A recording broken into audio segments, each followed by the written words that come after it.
Assalamualaikum warahmatullahi wabarakatuh. Perkenalkan, kami dari kelompok 2. Nama saya Kaleksanan Dwi Ranjis, NIM 18077. Nama saya Robi Pratama, NIM 073. Nama saya Auliansyah Islam Alasmi, NIM 071. Jadi di sini kami akan melestarikan sistem informasi dengan tema teknologi informasi dalam perdagangan jaringan elektronik. Yang pertama, manfaat perdagangan melalui jaringan elektronik. Manfaatnya: 1. Mengurangi kesalahan, 2. Mengurangi biaya, 3. Meningkatkan efisiensi operasional, 4. Meningkatkan kemampuan bersaing, 5. Meningkatkan hubungan dengan mitra dagang, 6. Meningkatkan pelayanan pelanggan. Kendala perdagangan melalui jaringan elektronik: 1. Biaya tinggi, 2. Penipuan dengan cara pencurian identitas dan membohongi pelanggan, 3. Hukum yang kurang berkembang dalam bidang e-commerce, 4. Perangkat lunak yang tidak tersedia. Jalan menuju perdagangan melalui jalur elektronik: yang pertama, intelligent business; yang kedua, sistem antar organisasi, di mana di dalamnya terdapat EDI; yang ketiga, membuat metodologi yang tersedia mencakup gaun hidup sistem dan perancangan ulang proses bisnis; 4. Menggunakan teknologi yang tersedia dengan sambungan langsung, jaringan nilai tambah, dan internet. Strategi perdagangan melalui jaringan elektronik. Yang pertama, sistem antar organisasi. iOS adalah satu kombinasi perusahaan-perusahaan yang terkait sehingga mereka berfungsi sebagai sistem tunggal.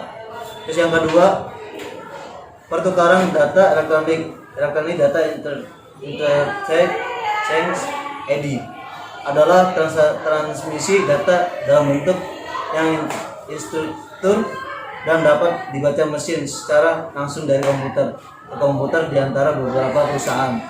Sistem antar organisasi biasa disebut IOS, yakni IOS kepanjangan dari International Organisasi System atau sistem antar organisasi.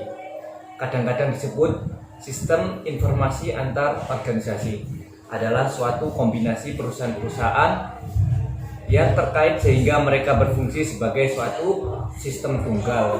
Jadi mereka bekerja sama untuk mencapai tujuan yang dicapainya. Perusahaan-perusahaan yang membentuk IOS disebut mitra dagang atau mitra bisnis. Manfaat iOS: efisien komparatif. Dengan bergabung dalam iOS, para mitra dagang dapat menyediakan barang dan jasa mereka dengan biaya yang lebih murah daripada pesaing mereka. Kekuatan tawar-menawar: kemampuan satu perusahaan untuk menyelesaikan perselisihan dengan pemasok dan pelanggan yang menguntungkan dirinya tersebut. Kekuatan tawar-menawar atau bargaining power. Jadi kekuatan itu berasal dari 3 metode dasar dengan menawarkan keistimewaan produk yang unik, dengan mengurangi biaya yang berhubungan dengan pencarian, dan dengan meningkatkan biaya peralihan. Pertukaran data elektronik atau biasa disebut electronic data interchange. Jadi hubungan elektronik data interchange yang umum itu membentuk kaitan antara perusahaan dan pemasoknya atau biasa disebut supply side, dan kaitan antara perusahaan dengan pelanggan biasa disebut customer side. Jadi side transaksi adalah suatu jenis dokumen tertentu seperti contohnya kayak faktur. Standar electronic data interchange biasa digunakan di Amerika Utara dinamakan ANSI, ASC H11. Standar internasional juga biasa dinamakan EDIFACT. Tingkat penerapan elektronik data interchange, ini ada 3 penggunaan yang berbeda, yakni yang pertama, pemakaian tingkat 1, contohnya hanya 1 atau 2 set transaksi yang ditransmisikan ke jumlah mitra dagang yang terbatas. Tingkat penerapan elektronik data interchange, ini ada 3 tingkatan sebagai berikut. Yang pertama adalah pemakaian tingkat pertama atau ke-1, hanya satu atau dua set transaksi yang ditransmisikan ke sejumlah mitra dagang yang terbatas.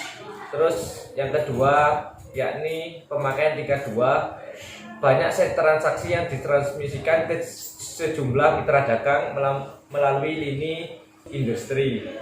Terus yang ketiga adalah pemakai tingkat 3, yakni bukan cuma banyak set transaksi yang ditransmisikan ke banyak mitra dagang, tapi aplikasi komputer perusahaan disesuaikan dengan pendekatan elektronik data interchange. Adapun manfaat dari elektronik data interchange yakni yang pertama ada pengurangan kesalahan, yang kedua pengurangan biaya, yang ketiga peningkatan efisiensi operasional, yang keempat peningkatan hubungan antar mitra dagang, yang kelima dan yang terakhir itu peningkatan pelayanan pelanggan.